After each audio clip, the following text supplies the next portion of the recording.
बृहस्पति देवाय नमः। जय माता दी मित्रों। आज बृहस्पतिवार के दिन हम सुनेंगे बृहस्पतिवार की संपूर्ण व्रत कथा। बृहस्पतिवार के दिन बृहस्पतिवार व्रत कथा को सुनने से जीवन में सुख, शांति, संपन्नता और वैभव की प्राप्ति होती है। साथ ही माता लक्ष्मी की कृपा भी होती है। तो आइए पूर्ण श्रद्धा भाव के साथ बृहस्पतिवार व्रत की कथा को श्रवण करते हैं। प्रेम से बोलिए बृहस्पति देव भगवान की जय, लक्ष्मी माता की जय, श्री हरि विष्णु भगवान की जय। प्राचीन काल में एक बड़ा प्रतापी और दानी राजा राज्य करता था। वह स्वभाव से बहुत ही दानी और दयालु था। हमेशा धर्म कर्म के मार्ग में चलता, लेकिन यह सब बात उसकी रानी को अच्छी नहीं लगती थी। ना वह व्रत करती और ना ही दान धर्म। वह राजा को भी ऐसा करने से मना किया करती थी। एक बार राजा शिकार खेलने वन को गए थे। रानी और दासी घर पर अकेली थी। तब बृहस्पति देव भगवान राजा के दरवाजे पर साधु के वेश में भिक्षा मांगने आए। तो रानी कहने लगी, हे साधु महाराज, मैं इस दान और पुण्य से तंग आ गई हूँ। आप मुझे कोई ऐसा उपाय बताएं जिससे यह सारा धन नष्ट हो जाए और मैं आराम से रह सकूं और मेरे पास करने के लिए कोई और कार्य भी ना हो। रानी की बात सुनकर साधु महाराज बोले, हे रानी, तुम तो बड़ी विचित्र हो। संतान और धन से कोई दुखी होता है। अगर तुम्हारे पास धन अधिक है तो तुम इसे शुभ कार्यों में खर्च करो। लेकिन साधु की बातें सुनकर रानी को खुशी नहीं हुई और कहने लगी, मुझे ऐसे धन की कोई आवश्यकता नहीं है जिसे संभालने में ही मेरा सारा समय बीत जाए। रानी की बात सुनकर साधु के वेश में बृहस्पति देव भगवान बोले, यदि तुम्हारी ऐसी इच्छा है तो मैं तुम्हें जैसा बताता हूँ तुम वैसा ही करना। 7 गुरुवार तक इन कार्यों को करना, जैसा घर को गोबर से लीपना, कपड़ा धोबी के यहाँ धुलवाना, भोजन में मांस मदिरा का सेवन करना। इससे तुम्हारा धन संपत्ति नष्ट हो जाएगी और तुम आराम से रह सकोगी। इतना कहकर साधु महाराज लोप हो गए। साधु के कई बातों के अनुसार करते हुए केवल 3 गुरुवार ही बीते थे कि उनकी समस्त धन संपदा नष्ट हो गई। जिसके बाद भोजन के लिए राजा का परिवार तरसने लगा। गरीबी को देखते हुए एक दिन राजा रानी से कहता है कि मैं परदेश को जाता हूँ, क्योंकि यहाँ मुझे सभी जानते हैं, इसलिए मैं यहाँ कोई छोटा कार्य नहीं कर सकता। ऐसा कहकर राजा परदेश चला गया। परदेश में राजा जंगल से लकड़ी काट कर लाता और उसे बेचकर जीवन यापन करने लगा। इधर राजा के बिना रानी और दासी दुखी रहने लगी। एक समय ऐसा आया जब 7 दिन तक रानी और दासी को बिना भोजन के रहना पड़ा। तब रानी ने अपनी दासी से कहा कि पास ही के नगर में उसकी बहन रहती है, वह बहुत ही धनवान है, तो उसके पास जा और खाने के लिए कुछ ले आ, ताकि थोड़ी बहुत गुजर बसर हो जाए। दासी रानी की बहन के पास गई। उस दिन गुरुवार था और रानी की बहन उस वक्त गुरु बृहस्पति भगवान की व्रत कथा सुन रही थी। जब दासी रानी की बहन के पास गई और अपनी रानी का संदेश दिया, तब रानी की बहन ने कोई उत्तर नहीं दिया, तो दासी बहुत दुखी हुई और उसे क्रोध भी आया। दासी ने रानी को सारी बात बताई। तब दासी की बात सुनकर रानी ने अपने भाग्य को कोसा। उधर रानी की बहन ने सोचा कि मेरी बहन की दासी आई थी, लेकिन मैं उससे नहीं बोली। कथा सुनकर और पूजन समाप्त कर रानी की बहन अपनी बहन के घर आई और कहने लगी, मैं गुरुवार व्रत कर रही थी। जब तुम्हारी दासी गई तब मैं कथा सुन रही थी, और जब तक कथा होती है तब तक ना तो उठते हैं और ना ही बोलते हैं, इसलिए मैं नहीं बोली। कहो दासी क्यों आई थी? तब रानी बोली, तुमसे क्या छुपाऊं बहन, हमारे घर खाने को अनाज नहीं है। ऐसा कहते कहते रानी की आंखें भर आई और उसने अपनी सभी बातें रानी को बता दी। रानी की बहन ने बोला, बृहस्पति भगवान सभी की मनोकामनाएं पूर्ण करते हैं। देखो, शायद तुम्हारे घर अनाज रखा हो। बहन की बात सुनकर रानी को विश्वास नहीं हुआ, पर बहन के आग्रह करने पर रानी ने अपनी दासी को रसोई घर में भेजा तो उन्हें सचमुच एक अनाज से भरा घड़ा मिला। ये देखकर दासी को बड़ी हैरानी हुई।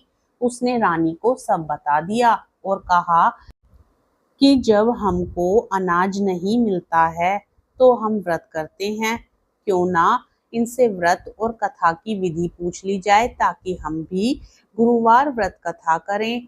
तब रानी की अपनी बहन से बृहस्पतिवार के बारे में पूछा।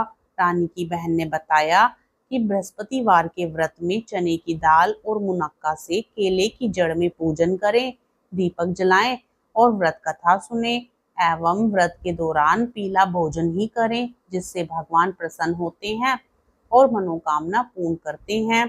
व्रत और कथा की पूजन विधि बताकर रानी की बहन अपने घर लौट गई।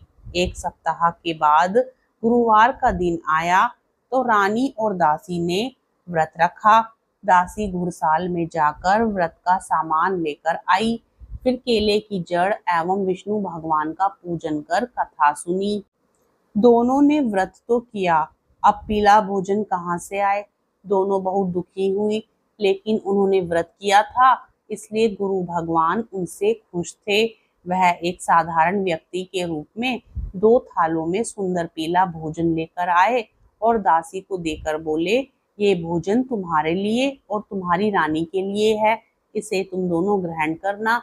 ऐसे ही रानी और दासी गुरुवार का व्रत और पूजन करने लगी।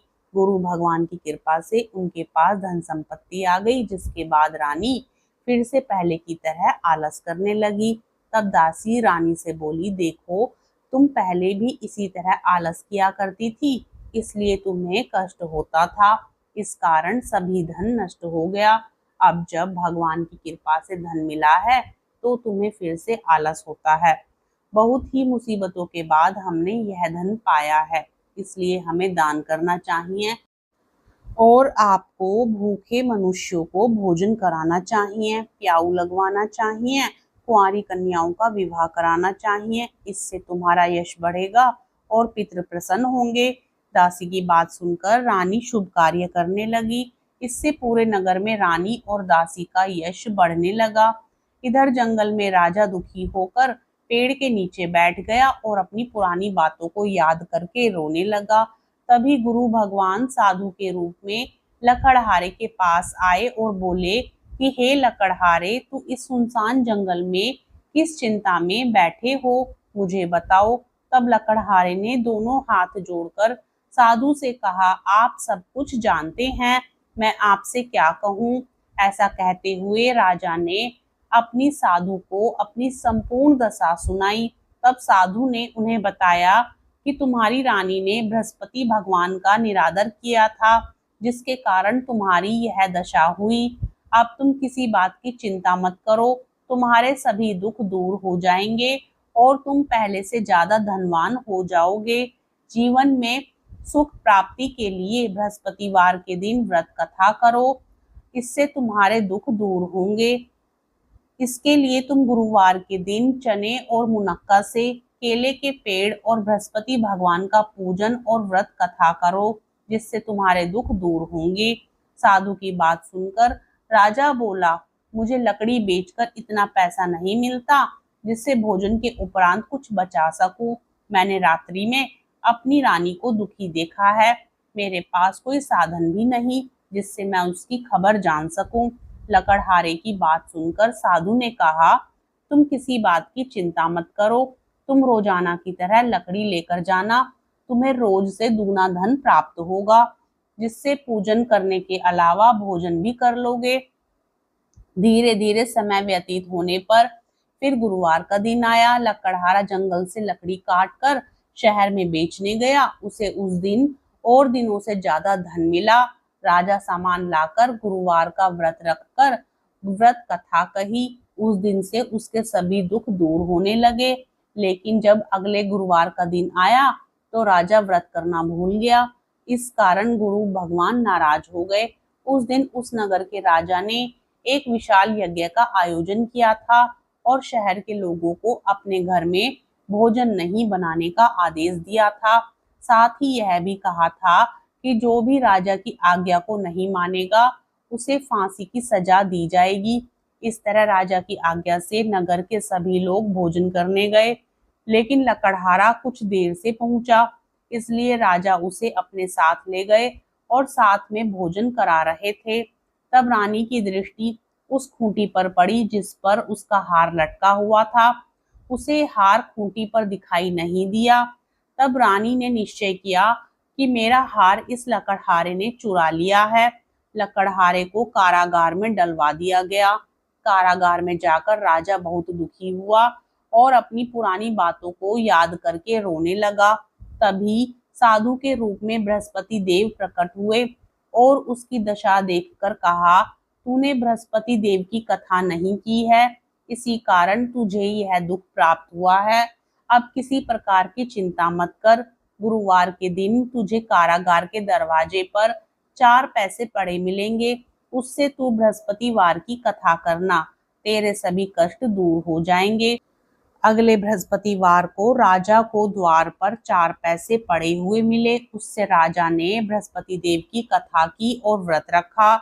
उसके प्रभाव से उस रात बृहस्पति भगवान उस नगर के राजा के स्वप्न में आकर कहने लगे कि तूने जिस लकड़हारे को कारागार में बंद किया है उसे छोड़ देना, वह निर्दोष है। अगर तू ऐसा नहीं करेगा तो मैं तेरा राज्य नष्ट कर दूंगा। रात्रि में स्वप्न के बाद राजा प्रातःकाल उठा और खूंटी पर हार लटका देखकर लकड़हारे को बुलाकर क्षमा मांगी एवं सुंदर आभूषण भेंटकर उसे विदा किया। गुरु भगवान की आज्ञा अनुसार राजा अपने नगर को लौट गया। जब राजा नगर के निकट पहुंचा तो उसे पहले से अधिक बाग और धर्मशालाएं दिखी। तब राजा ने नगर वासियों से पूछा कि यह किसने बनवाया है, तो सभी ने रानी का नाम लिया। यह सुन राजा को बहुत आश्चर्य हुआ और गुस्सा भी आया। जब रानी ने यह खबर सुनी कि राजा आ रहे हैं, तब उसने दासी से कहा, हे दासी देख, राजा हमको कितनी बुरी हालत में छोड़कर गए थे। राजा हमारी ऐसी हालत देखकर लौट न जाए, इसलिए तू दरवाजे पर खड़ी हो जा। रानी की आज्ञा अनुसार दासी दरवाजे पर खड़ी हो गई और जब राजा आए तो उन्हें अपने साथ ले आई। तब राजा ने तलवार निकाली और रानी से पूछा कि तुम्हें यह धन कैसे प्राप्त हुआ। तब रानी ने कहा कि यह सब धन संपत्ति हमें गुरु भगवान की कृपा से प्राप्त हुई है। रानी की बात सुनकर राजा ने निश्चय किया कि हर दिन गुरु भगवान का व्रत करेगा और दिन में 3 बार कहानी कहेगा। अब हर समय राजा के दुपट्टे में चने की दाल बंधी रहती और दिन में 3 बार कहानी कहता। एक रोज राजन विचार किया कि चलो अपनी बहन के यहाँ हो आए। इस तरह राजा घोड़े पर सवार होकर अपनी बहन के यहाँ चल दिया। उसने देखा कि कुछ आदमी एक मुर्दे को लिए जा रहे हैं। तब राजा ने उन्हें रोककर कहा, अरे भाइयों, मेरी बृहस्पतिवार की कथा सुन लो। तब कुछ ने कहा, लो, हमारा तो आदमी मर गया है और इसको अपनी कथा की पड़ी है। लेकिन कुछ ने कहा, अच्छा कहो, हम तुम्हारी कथा सुनेंगे। राजा ने दाल निकाली और कथा शुरू की। जब कथा आधी हुई तो मुर्दा हिलने लगा और जब कथा समाप्त हुई तो राम राम कहते हुए मुर्दा खड़ा हो गया। राजा आगे बढ़ा तो उसे एक किसान खेत में हल चलाता मिला। राजा ने उससे कथा सुनने का आग्रह किया, लेकिन किसान नहीं माना। राजा आगे बढ़ा तो राजा के हटते ही बैल पछाड़ खाकर गिर गए और किसान के पेट में जोर से दर्द होने लगा। थोड़ी देर में जब किसान की माँ रोटी लेकर आई तब उसने अपने पुत्र से सभी हाल पूछा तो बेटे ने बता दिया। तब बुढ़िया दौड़ी दौड़ी राजा के पास गई और कहने लगी, मैं तेरी कथा सुनूंगी। तू अपनी कथा मेरे खेत पर चलकर कहना। राजा ने लौटकर कथा कही, जिससे सुनकर बैल खड़े हो गए और किसान के पेट का दर्द भी बंद हो गया। राजा अपनी बहन के घर पहुंच गया। बहन ने भाई की खूब मेहमानी की। दूसरी रोज जब राजा जागा तो वह देखने लगा कि सब लोग भोजन कर रहे हैं। तब राजा ने अपनी बहन से पूछा कि कोई ऐसा मनुष्य है जिसने भोजन नहीं किया हो। तब बहन बोली कि हे भैया, ये देश ऐसा ही है। पहले यहाँ के लोग भोजन करते हैं और बाद में अन्य काम करते हैं। ऐसा कहकर बहन चली गई और सबसे पूछने लगी कि कोई ऐसा है जिसने भोजन नहीं किया हो। तब वह एक कुम्हार के घर गई, जिसका लड़का बीमार था। उसे मालूम हुआ कि वहां किसी ने 3 दिन से भोजन नहीं किया है। रानी ने कुम्हार से अपने भाई की कथा सुनने के लिए आग्रह किया तो वह तैयार हो गया। राजा ने जाकर अपनी कथा कही, जिससे सुनकर उसका लड़का ठीक हो गया। अब तो राजा की प्रशंसा होने लगी। एक दिन राजा ने अपनी बहन से कहा, बहन, मैं अपने घर जाऊंगा, तुम भी तैयार हो जाओ। राजा की बहन ने अपनी सास से अपने भाई के साथ जाने की आज्ञा मांगी। तब उसकी सास बोली, चली जा, लेकिन अपने लड़के को मत ले जाना, क्योंकि तेरे भाई के कोई संतान नहीं है। बहन ने अपने भाई से कहा कि हे भैया, मैं तो चलूंगी, परंतु कोई बालक नहीं जाएगा। तब राजा ने अपनी बहन से कहा, जब कोई बालक नहीं जाएगा तो तुम ही चलकर क्या करोगी। राजा दुखी मन से नगर को लौटा और रानी को सब बात बता दी। तब रानी ने कहा, बृहस्पति भगवान ने हमें सब कुछ दिया है, वह हमें संतान भी अवश्य ही देंगे। उसी रात बृहस्पति देव ने राजा को सपने में कहा, हे राजा, उठ, सभी सोच त्याग दे, तेरी रानी गर्भवती है। भगवान की बात सुनकर राजा बहुत खुश हुआ। 9वें महीने में रानी के गर्भ से एक सुंदर पुत्र पैदा हुआ। तब राजा रानी से बोला, हे रानी, स्त्री बिना भोजन के रह सकती है, लेकिन बिना कहे नहीं रह सकती। इसलिए जब मेरी बहन आए तो तुम उसे कुछ मत कहना। रानी ने हाँ कर दी और जब राजा की बहन ने यह शुभ समाचार सुना तो बहुत खुश हुई और अपने भाई के यहाँ बधाई लेकर आई। तब रानी बोली, घोड़ा चढ़कर तो नहीं आई, गधा चढ़ी आई। तब राजा की बहन बोली, भाभी, अगर मैं इस प्रकार ना कहती तो तुम्हें औलाद कैसे होती। बृहस्पति भगवान ऐसे ही हैं, वो सभी की मनोकामनाएं पूर्ण करते हैं। जो सद्भावना पूर्वक बृहस्पतिवार का व्रत रखता है, कथा पढ़ता है या सुनता है एवं दूसरों को सुनाता है, गुरु भगवान आपकी सभी मनोकामनाएं पूर्ण करते हैं। कथा सुनने के बाद प्रसाद लेकर ही जाना चाहिए, नहीं तो भगवान का निरादर होता है। प्रेम से बोलिए श्री बृहस्पति देव भगवान की जय, श्री हरि विष्णु भगवान की जय, लक्ष्मी माता की जय। मित्रों, हम आशा करते हैं कि आपको कथा पसंद आई होगी। कथा पसंद आए तो वीडियो को लाइक जरूर करें। चैनल पर नए हैं तो चैनल को सब्सक्राइब करें और साथ ही अपने मित्रगणों में शेयर करें।